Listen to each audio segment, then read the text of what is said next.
thought I was doing okay. You wiped your tears and got up before walking towards your home silently, while your hands were in your hoodie's pocket. You were feeling like someone is following you for a while, but when you looked back, there was no one. You sighed and again turned to walk.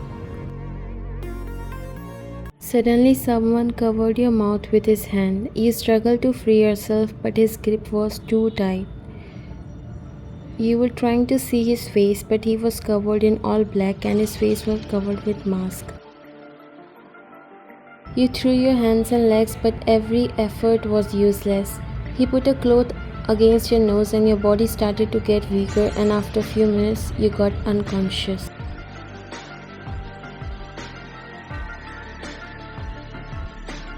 He held you and picked you up before walking away. Your eyes opened when the sunlight fell on your face. You felt pain in your head, so you tried to grab it with your hand but found yourself tied up with a rope and your mouth was taped. You tried to free your hand but stopped when you noticed a pair of shoes in front of you. As you slowly lift up your head and your heart stopped beating for a minute to see a guy standing in front of you. He was looking at you blankly and you kind of got scared seeing those scars on his face, which was making him a bit scary. He bent down a little and extended his hand towards your face, but you quickly backed up. You turned your face to the other side, which made him stop. He then just removed the tape from your mouth and walked away. A slow sigh left from your mouth when you made sure he left somewhere.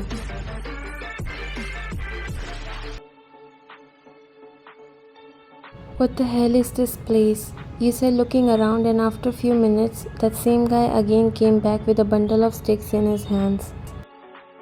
He was silently going inside a room, but you stopped him. "Excuse me, mister." He stopped and turned his face towards you, making you a bit nervous.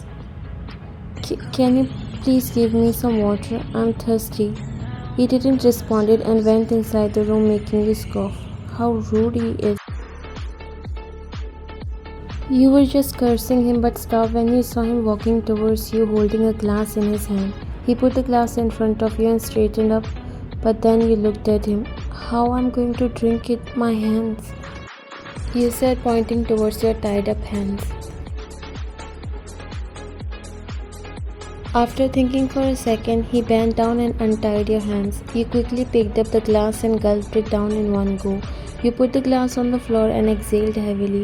"Thank you so much." He was just looking at you with blank expressions, and once you finished drinking, he bent down again to tie your hands. "Please don't." He paused in middle and slowly looked at you. "Please don't tie my hands. I promise you that I won't run. Please." You got up a bit nervous when his gaze fell on you. He kept on looking at you for some seconds and then got up before walking outside without tying your hands. You sighed and untied your legs.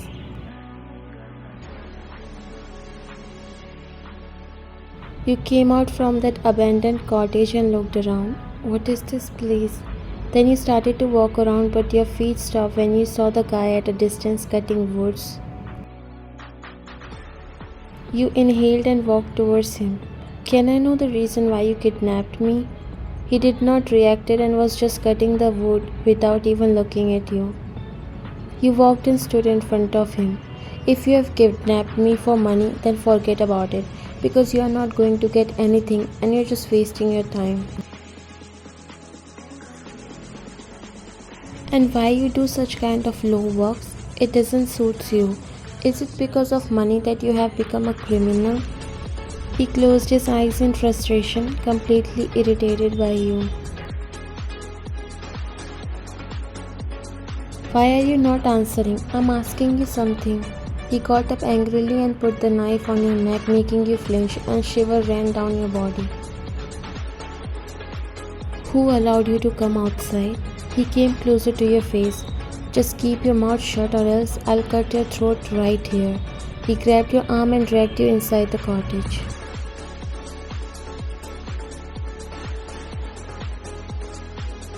You stopped him by holding his hand. Please stop. I already told you that I won't run. Please don't take me to that place again. I'm scared. He stopped and turned his face towards you as you were looking him with pleading eyes. I'm scared of dark. Please. He didn't listen to you and again dragged you inside that room. He again tied your hands and legs. Why are you not listening? Please don't do this. He stuck a tape over your mouth again and left from there, locking the room door from outside. Almost the whole day passed and the room got more darker in night. You scrunched your legs and rested your head against the wall while tears were dropping from your eyes. You have nectophobia and your body started to shiver because of fear. Your front hair got wet with sweat and you slowly closed your eyes, letting the tears fall. Suddenly the door opened as you flinched a little. You saw a figure coming towards you and it was no one other than Jungkook. He was holding a plate in his hand. He squatted down before placing the plate on the floor and started to untie your hands while you were looking him angrily. When he untied you, he threw the rope to the other side and looked at you.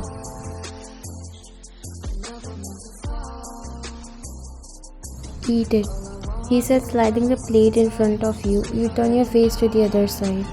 Eat it or else you stay hungry until tomorrow noon. You looked him angrily while tears fell down from your eyes. Why you care even if I stay hungry or not? You are such a monster who has no mercy on anyone. You were breathing heavily. You looked at the food and then at him. And why are you giving me food? Do criminals do that? He got up and turned to leave, but you called him. Don't leave me alone, please. I'm begging you. He stopped but didn't turn back. I'm afraid of dark. Please have some mercy. He walked away while you buried your face between your knees. Then you felt something on you. When you lifted up your head, you saw a blanket and Jungkook was standing in front of you. Without uttering a word, he walked at some distance and sat there folding his arms. He rested his head against the wall and closed his eyes. You felt a bit relieved and covered yourself with blanket before falling asleep. You scrunched your face when the sunlight fell on it. While yawning, you stretched your arms. You looked around and there was no sign of Jungkook, so you got up and walked outside.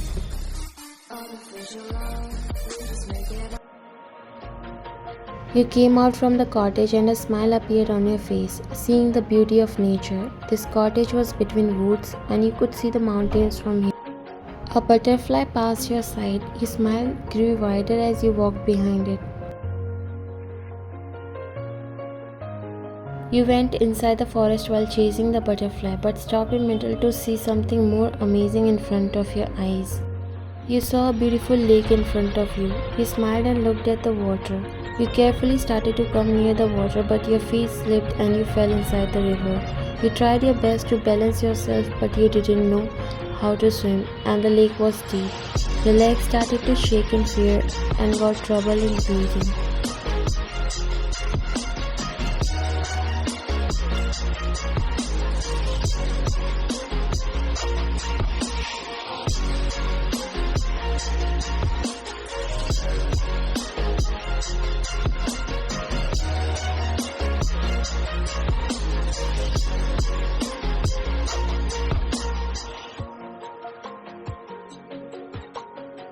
Jungkook's POV. I was going towards the cottage when I heard someone calling for help.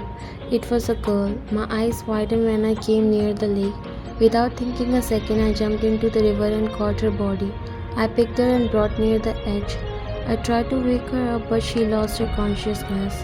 I carried her out of the water and tapped on her cheek to wake her up.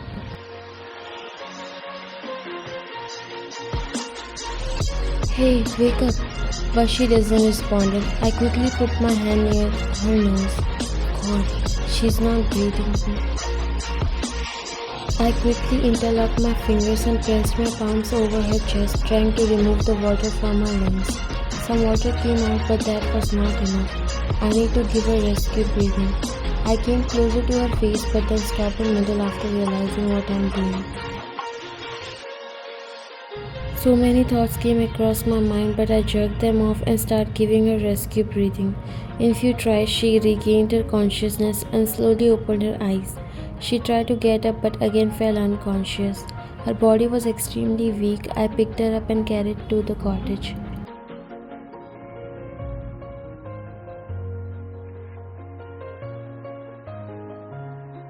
You tightly squeezed your eyes and opened them again. After 3 hours, you finally woke up.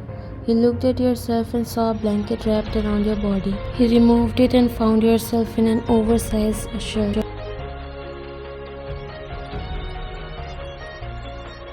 Its length was up to your knees and it was sliding over your small bony shoulders. You again wrapped the blanket around you and walked outside. You saw your clothes hanging on a rope. You looked around and Jungkook was nowhere, so you again walked inside. You came inside a room which looked like a kitchen, and there he was sitting on a chair and wrapping a bandage around his arm. He was struggling with it. Slowly walk near him and take the bandage from his hand. You sat on the other chair and started to wrap the bandage around his arm. It was injured badly. He was just looking at you without blinking his eyes. You looked at him after finishing the dressing. It's better to ask for help rather than struggling alone. He looked at his arm. Thanks for saving my life. He slowly looked at you while you gave him a soft smile and extended your hand towards him for a handshake. I'm Ryan, and what is your name? He looked at your extended hand and then rolled his eyes before getting up ready to leave. Mr. Kidnapper?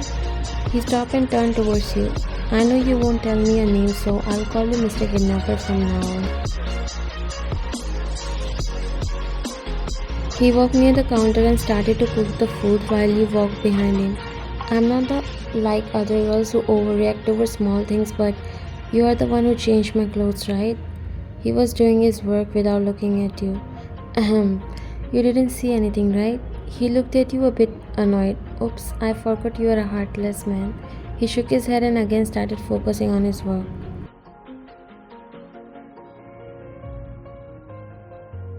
After dinner, he set a fire near the cottage as the weather was chilly. You were sitting near it. You already wore your clothes and returned his shirt to him. It was so cold at night and you wrapped the blanket over your body, but then your eyes fell on Jungkook. He was sitting on the other side and was looking at the fire as if is lost in his thoughts. It was so cold and he was only wearing a shirt. He was feeling cold as you could see the goosebumps on his hand, but he was not showing it. Do you need this blanket? No need, he replied coldly. You got up and walked near him before sitting beside him and wrapped the blanket around him. He looked at you while you smiled at him softly. It's not good to show attitude all the time. You turned your face towards the fire and now you both were sharing the same blanket. Jungkook's POV. What's wrong with this girl? Why is she so kind towards the man who just kidnapped her and is going to kill? I couldn't take my eyes off of her face. She looked so cheerful and positive from outside, but her eyes hold a lot of pain. And what's with all those bruises that I saw on her body? What's with this girl? She doesn't look bothered by her kidnapping. Am I doing something wrong? Why does my heart want to know her? I want to protect her and I want to take her pain away.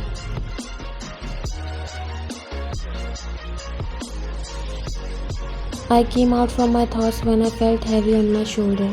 She slept while resting her head on my shoulder. I looked at her face from close and she looks more beautiful in this light. She looks so innocent and lonely too. My hands rose up on their own to touch her face, but I stopped.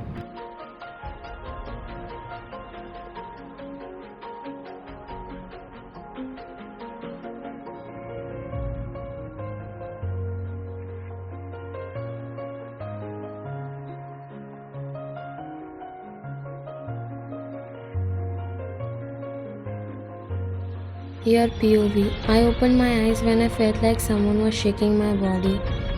I opened my eyes and saw him looking so tensed. He held my hand and helped me to get up.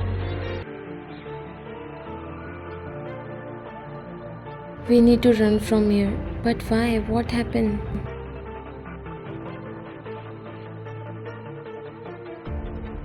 I'll tell you everything later. Let's go from here. And he ran holding a hand. He stopped and looked at you. What happened?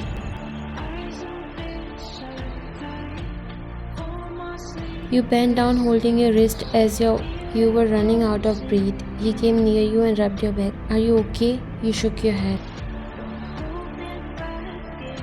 I can't run now. I'm tired. I think I'm gonna pass out. You were trying to catch your breath. Just be strong for some time. We'll soon find a way out from this forest. Don't give up. You shook your head and held his hand for support.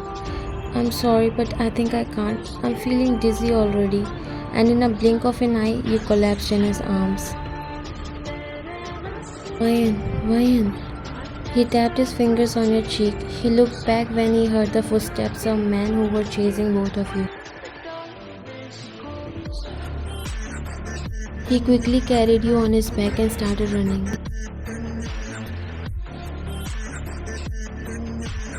After some time, he finally came out from the forest and looked around to find a way.